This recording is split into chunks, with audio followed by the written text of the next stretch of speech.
Solo leveling. After Lady Selner arrived at the national level Hunter Christopher Reed's estate, she informed him that he would soon go meet Grandpa in the near future. Christopher suddenly puts down his cup of tea, telling her even though he hasn't forgotten what she's done for him, they're not close enough to joke around with each other, angrily saying if she seriously thought there was someone capable of killing him. Selner responds, saying she recently had a dream about him. Christopher still doesn't look convinced, as Selner explains that in that dream, he was surrounded by men. Chris interrupted her, shouting that she just came here to spew bullshit just because some dream she had, saying that he knows all about her former profession before awakening, since there were rumors about the source of her unique ability, and that it's rooted on the fact she used to be a psychic. Selner is left speechless, as Christopher keeps yapping about how he's a national-level hunter and nobody can kill him. Selner tries to explain again that in her dream, Chris cuts her off again, saying, "Dream this, dream that," and asks that even if he were to believe her, who would he be able to ask for help, because it would be impossible for someone that has enough power to protect him to exist. Lady Selner responds, saying that there might be someone who could help him, telling him that Sung Papa Wu, a hunter of his caliber, could provide him with protection. The panel switched over to Drippy Wu, stepping out of the S-rank gate in Japan, thinking that he had to kill the King of Giants, saying it was the correct choice since the amount of pressure he exuded was immense, even after having most of his power sealed by the chains. Had he been completely free to roam the world, the destruction he would have caused would be unimaginable, saying that it was a good thing he discovered his true intentions before that could happen. Thinking back on the visions the architect showed him of the rulers and monarchs, he knows he needs to get even stronger than his current self. News of the giants' defeat quickly spread across the world, with social media blowing up at the speculation of a new national-level hunter, with not only Korea, but the entire world talking about it. The events that happened after include Liu Zhigang, China's national-level hunter, defeating the Seoul giant that managed to cross the sea, and Matsumoto, the chairman of Japan's Hunter Association, turning himself in, but whether if it was to take responsibility for his actions is unknown. In the other side of the world, in the United States, a party was held by the government for the hunters who successfully managed to clear the S-rank gate raid in Maryland.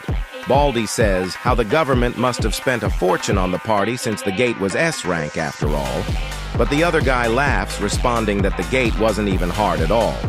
But their enjoyment ends here as the one and only Thomas Andre arrives at their location, asking the hunters if they remembered the bet they had made, saying this guy bet his yacht, the other one his house, but is confused as to what Baldy betted, but he responds saying he hadn't betted anything.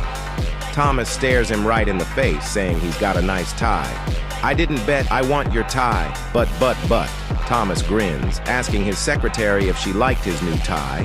She responds, saying that even though it looks expensive, it doesn't match with his Hawaiian shirt, which he agrees, tossing the tie to the ground.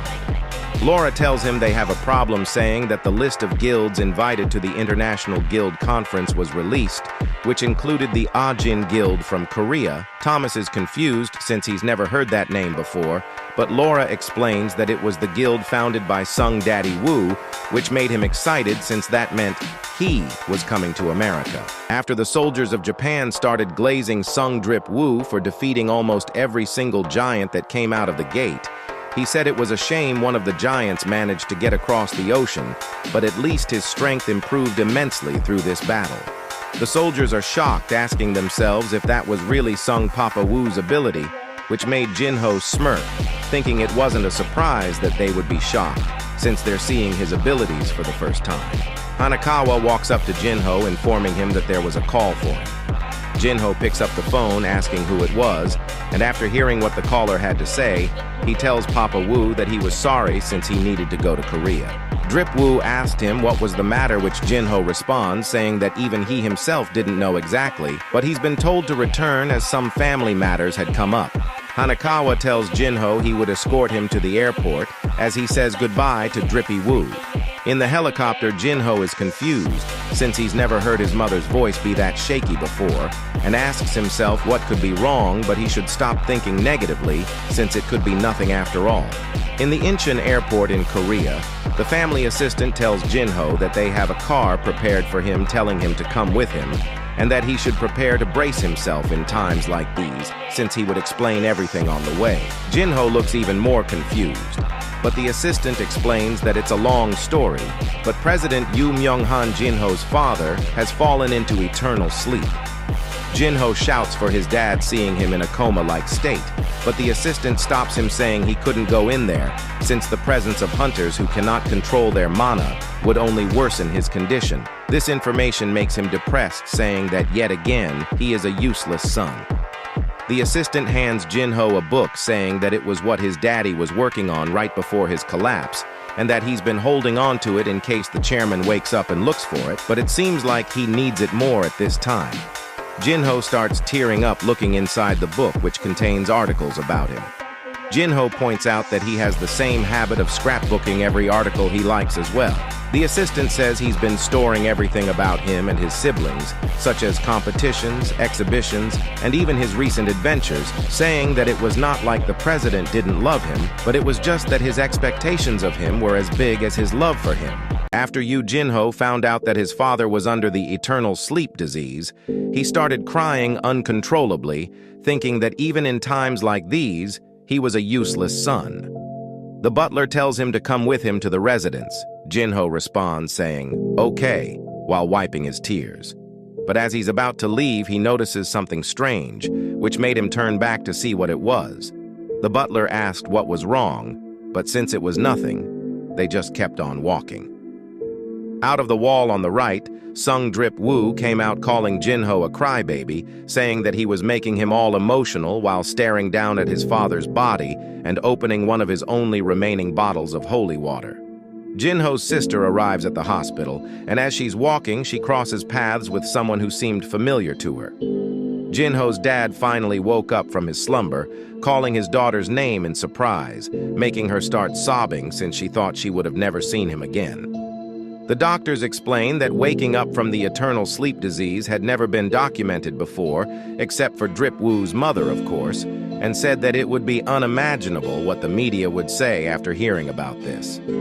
Drippy Woo looks towards the lightened room and walks away with a big smile, saying that even if it's a little early, happy birthday, Jinho. After the one and only Sung Drip Woo had saved Yoo Jinho's father from the eternal slumber disease, he said he should head back to Japan to finish wrapping up the S-rank raid, but since his shadow extraction skill still has an hour and 54 minutes left on its cooldown, he wonders about what he should do in that remaining time. But since he doesn't really have anyone to talk to, it's really tough. But is suddenly reminded about the time where Mommy Cha had confessed her love for him. He shakes away the thought, taking a deep sigh, saying he would just go try to find an unsealed dungeon to spend the time. In the United States, the national-level hunter Christopher Reed can be seen deep in slumber until he suddenly wakes up putting on his robe as he walks down the hall, thinking that something was wrong and that everything was too quiet. Christopher grabs a glass of wine, throwing it towards the ground, shattering it completely. He has a dead serious look in his eyes, thinking that the glass had broken, but there was no sound at all, asking himself what in the hell was going on. Christopher asks the empty space, who's doing this, and gets reminded that the vice director had informed him something like this would happen and that he should contact the chairman of the Korean Hunter Association to connect him to Sung Drip Woo to come help him. A mysterious being suddenly shows up at the bottom of the stairs, him being the Monarch of Iron Body.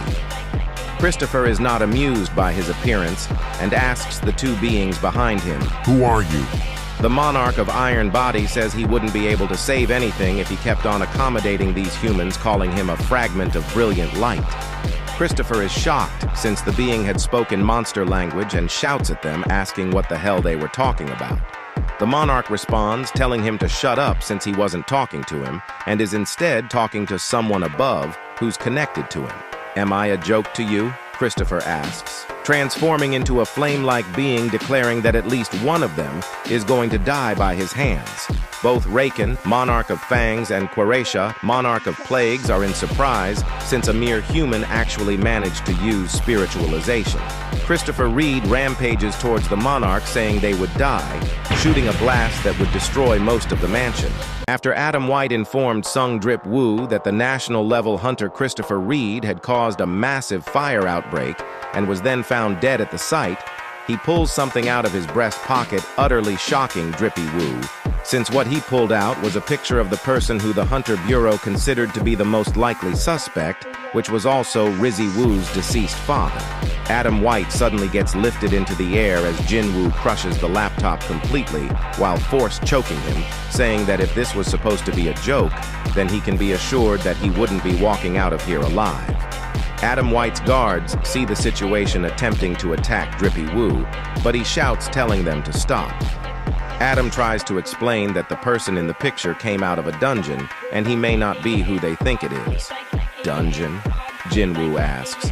Adam responds, saying that his magic power was the same as a monster and that he also attacked their S-rank hunters, asking if he remembered the explosion at the Hunter Bureau a few months ago. Drip Woo asks if he thought all of this happened because of his father, tapping his armrest, releasing Adam White from his chokehold. Gasping for air, Adam explains that he had knocked out their hunters and went into hiding, and after that, the Hunter Bureau tried to track him down in secret, but it was like he had evaporated into thin air since they could not find a single trace of him. Adam continues to yap, saying he understood how he must feel, but he meets all requirements needed to make him the prime suspect. Drippy Woo asked Adam why exactly he was showing that picture to him. He responds saying that in the International Guild Conference, where representatives of famous guilds from across the world gather, the U.S. Hunter Management Department plans to distribute his wanted poster, meaning that the investigation would no longer be conducted in secrecy, but would instead make him wanted by the entire world. He questioned why he was even telling him all of this. Adam responded saying that in the International Guild Conference, where the guild representative from countries across the world gathered, the U.S. Management Department plans to release his bounty to the public, making him wanted across the world. Since the United States had lost a valuable national-level hunter from this incident, they will do everything in their power in order to catch the culprit responsible. Since the United States Hunter Association hoped to maintain a good relationship with him, the reason why they had prepared this meeting was to inform him of the facts before posting the bounty to the public, since they understood that it would be shocking to see your own father's face on the screen at an event he was invited to. Drippy Woo thinks to himself, if it was really true, that his daddy who went missing 10 years ago had really come back as a monster. Adam White's guard asked him if he was all right after experiencing the Darth Vader throat choke. Adam responds saying he's fine but is just feeling a little weak. Adam is utterly shocked since Papa Wu managed to use telekinesis, saying it was on a totally different level compared to high-ranked mages who can only move objects, and only thought national-level hunters could wield it to this extent, making Adam finally realize that Hunter Sung Drip Woo is truly the 6th national-level hunter, quickly thinking that he should let the vice director know of this development. The International Guild Conference, an important event in which the representative guild of different nations across the globe are invited to discuss the future of the hunter profession. The U.S. Hunters Association had released the invitation list, which included the Ajin Guild representing Korea.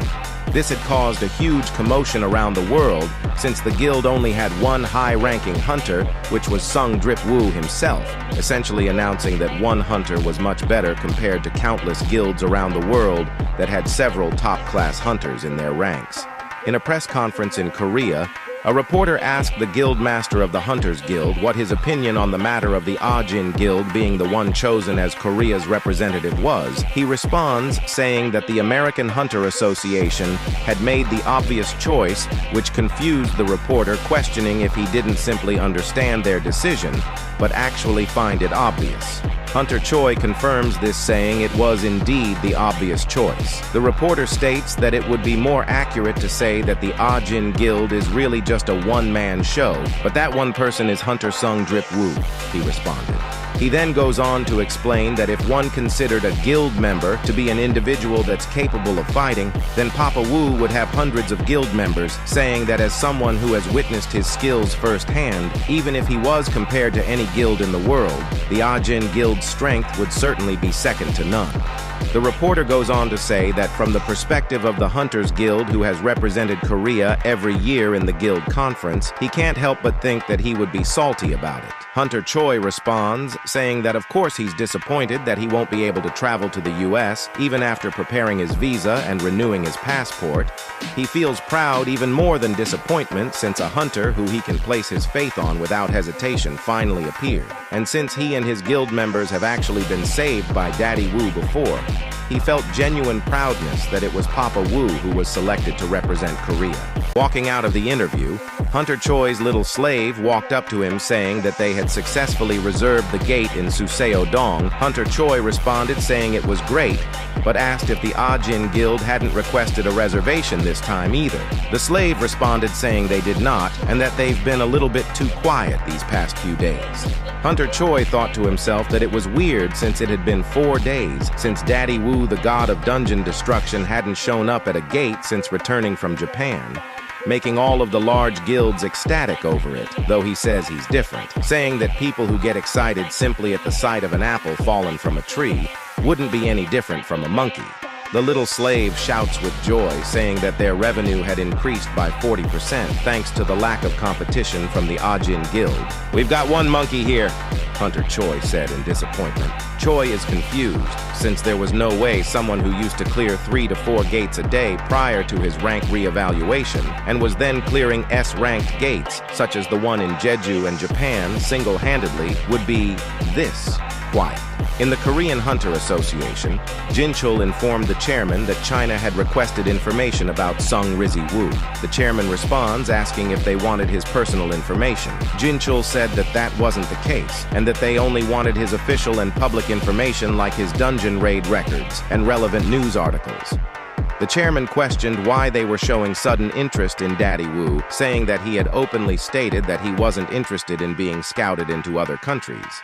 Jinchul responded saying that it wasn't the Chinese government itself who was requesting this, but an individual, that individual being China's national-level hunter Liu Zhigang. The chairman smiles, thinking it was a situation where the strong recognized the strong, telling Jinchul to deny his request. After Jinchul informs the chairman of the Korean Hunter Association that China wanted information on the S-ranker Sung Drip Wu, he's confused as to why they were showing interest in him even after he publicly stated his disinterest in being scouted into any other country. Jinchul said that it wasn't the Chinese government who requested the information, but rather an individual. That individual being China's 7-star and national-level hunter Liu Zhigang. The story explains how China doesn't follow the world's standard ranking system, but rather use their nation's own unique classifications. 5 stars was the highest possible obtainable rank, which is equal to that of an S rank. However, just one person, Liu Zhigang, is the only hunter known as a 7-star hunter, making him the only exception to this rule. The chairman questioned why someone like him was suddenly showing interest in Drippy Wu, but Jinchul explains that Liu Zhigang had fought against a giant that had escaped from Japan, and after seeing its strength, it would be obvious he would be interested in the one who defeated all of them. The chairman smiled to himself, thinking that it was a situation where the strong recognized the strong, telling Jinchul to deny his request, but if it presents a problem, to just send him some superficial information.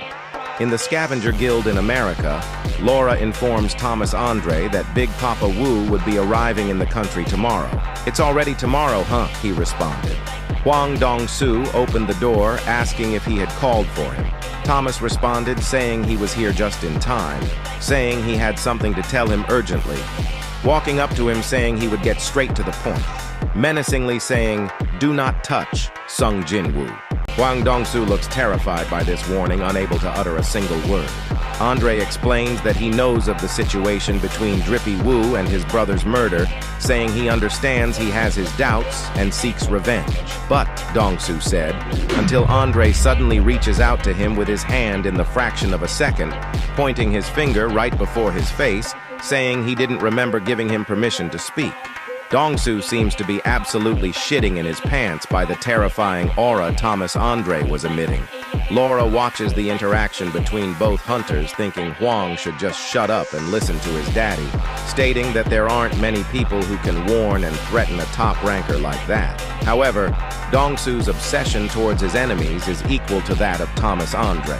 He repeats again, do not, under any circumstances, touch Sung Drip Woo, and orders him to take a vacation at the guild resort while the guild conference is going on, asking him if he would do him this favor. Dong-soo responds in frustration, yes, sir, leaving the room. Laura asks if he thought it was all right to let him leave like that. Andre responds, saying he knows there's no way he's given up yet, telling her to keep a close eye on him until Drippy Woo leaves the US. Laura asks if he would do as he's told like a good boy. Andre responds, saying sure he'd rather be a little bit uncomfortable than dead.